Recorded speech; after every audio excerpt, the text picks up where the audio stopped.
నోహు దినములలో అలా ఎలాగుండెనో మనిషి కుమారుడు రాకడయు అలాగే ఉండును. ఎలా ఉన్నారట వాళ్ళు? నోహు కాలంలోన జలప్రళయం వచ్చిందా? ఎందుకు వచ్చింది జలప్రళయం? అప్పుడు దేవుని ప్రజలే కదా వాళ్ళు. అప్పుడు దేవునికి అంత కొంత విశ్వాసం భక్తి భయం ఉంది కదా. ఎందుకు వచ్చింది వాళ్ళ పైన అయ్యా అంటే వాళ్ళు వచ్చేసినటువంటి కార్యక్రమాలు ఎలా ఉన్నాయి? జలప్రళయమునకు మొదటి దినములను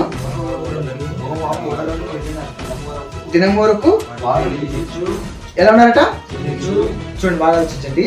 నోహు గారి ఉన్న తరములో జలప్రళయం ఎందుకు వచ్చిందయ్యా అంటే దేవుని నమ్మక, దేవుని విశ్వసించక తినొచ్చు, త్రాగుచు, పెండ్లికి ఇచ్చుచు, పెండ్లి చేసుకొనుచు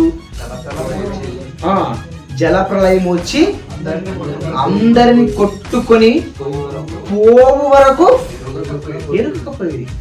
ఏం ఎరగకపోయారనే మాట ఎప్పుడైనా ఆలోచించారు?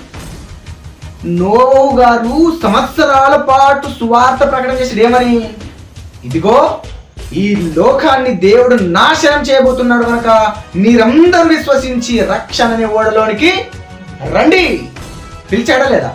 ఒక్కరోజా? ఒక సంవత్సరమా? ఒక్క నెల? ఒక వారమా? సంవత్సరాలు ప్రకటించాడు. ఏమని? ఇదిగో ఈ లోకాన్ని దేవుడు నాశనం చేయబోతున్నాడు, మీరందరూ వచ్చి ఓడలోనికి ప్రవేశించండి. ఈ పిచ్చి జనం ఏమనుకున్నారో తెలుసా?